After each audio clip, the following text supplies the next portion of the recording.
Bismillahirrahmanirrahim. Assalamualaikum warahmatullahi wabarakatuh. Alhamdulillahi wahda, wassalatu wassalamu ala rasulillah. Sahabat bidadari surga rahimakumullah. Biografi Utsman bin Affan, Khalifah ketiga pemilik dua cahaya. Setelah Abu Bakar radhiyallahu anhu wafat, kekhalifahan Islam dipegang oleh sahabat Nabi bernama Utsman bin Affan. Utsman diangkat menjadi khalifah ketiga, merupakan Khulafaur Rasyidin dengan masa kekuasaan terlama 644 sampai 656. Nama lengkapnya adalah Utsman bin Affan bin Abi Ash bin Umayyah bin Abdi Syams bin Abdi Manaf al-Umawi al-Qurasyi.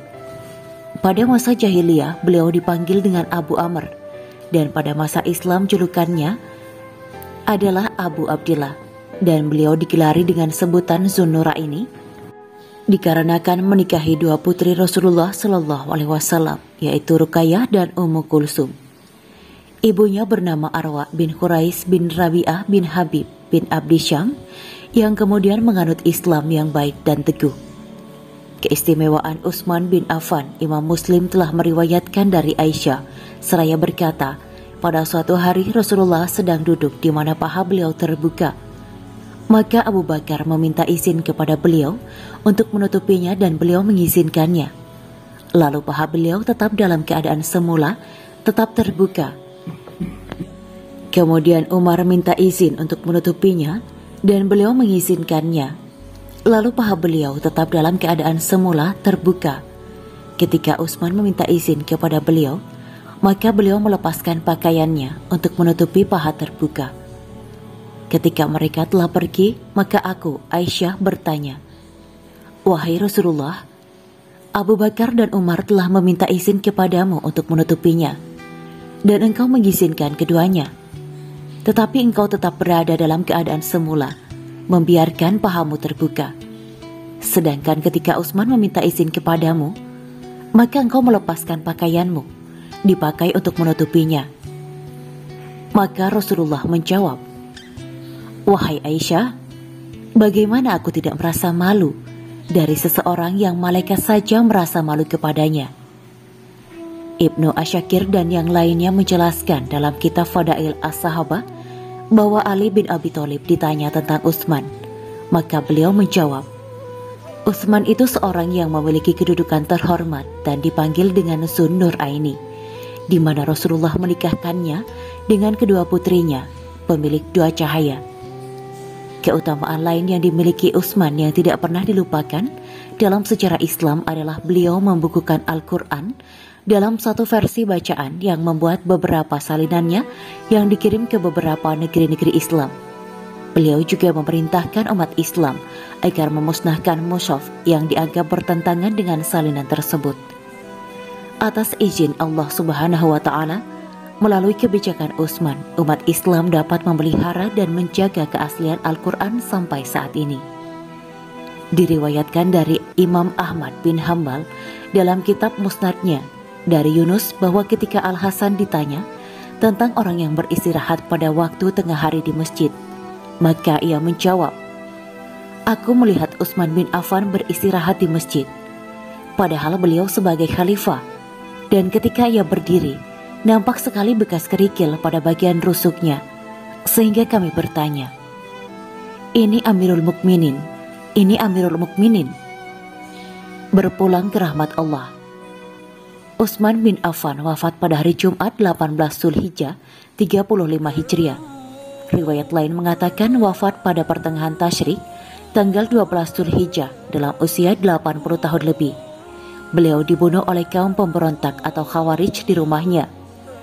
Diriwayatkan oleh Abu Naim dalam kitabnya Hulya al-Auliya dari Ibnu Sirin ketika Utsman dibunuh, maka istri beliau berkata, "Mereka tiga membunuhnya, padahal mereka menghidupkan seluruh malam dengan Al-Quran." Keluarga Utsman bin Affan.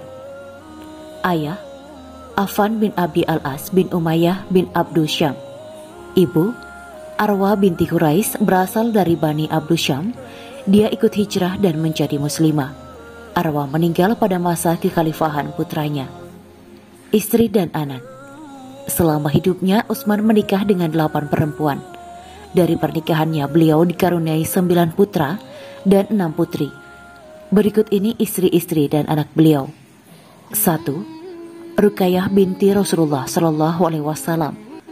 Darinya Utsman memiliki anak bernama Abdullah yang meninggal pada usia 6 tahun. 2. Ummu Kulsum binti Rasulullah Shallallahu Alaihi Wasallam. Darinya Utsman tidak memperoleh keturunan. Ummu Kulsum wafat pada 9 Hijriah. 3. Fakitah binti Ghazwan. Darinya Utsman memperoleh anak bernama Abdullah yang juga wafat saat masih kecil.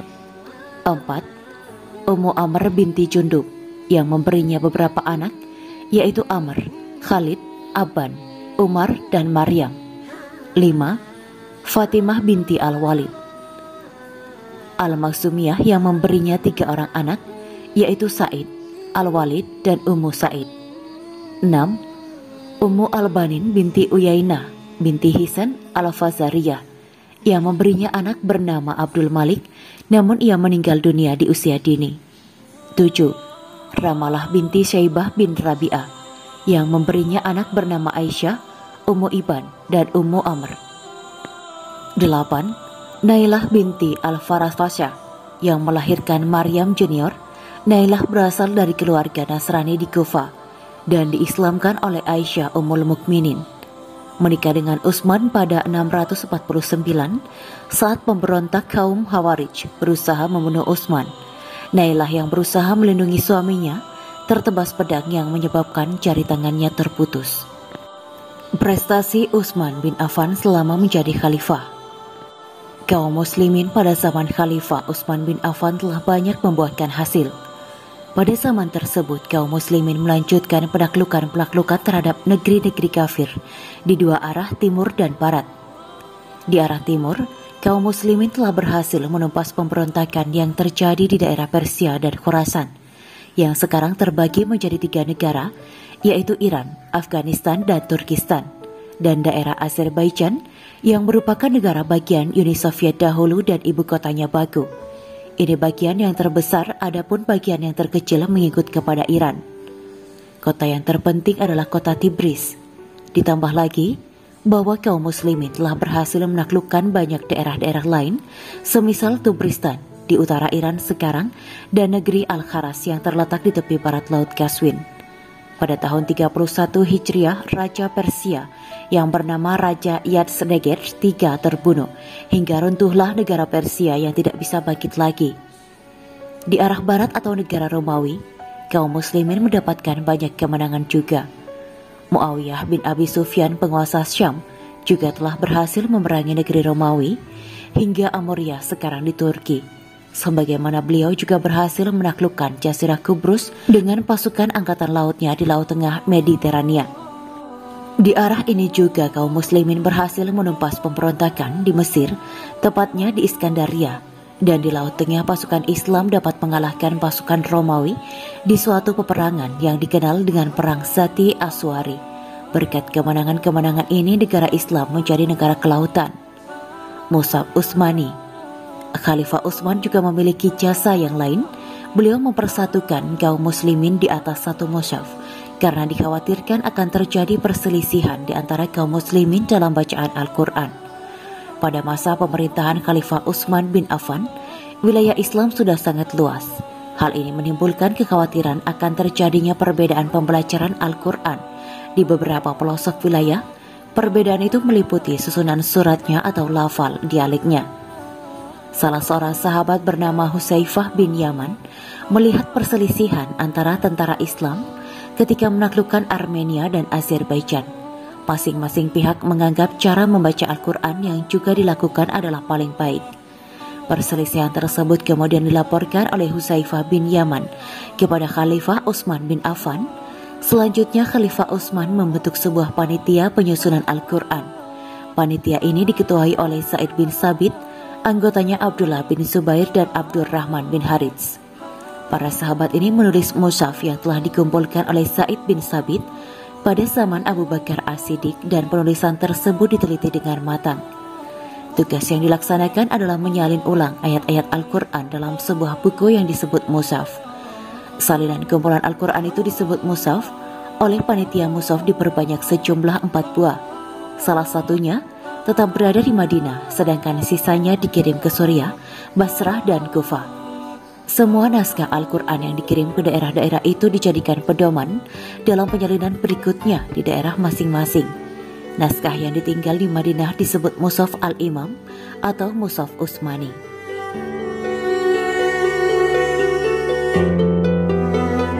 Demikianlah kisah Islami Bidadari Surga pada hari ini.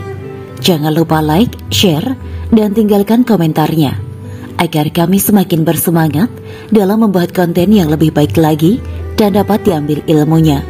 Semoga bermanfaat dan menjadi amal jariah kita semua. Amin ya mujibah sa'idin.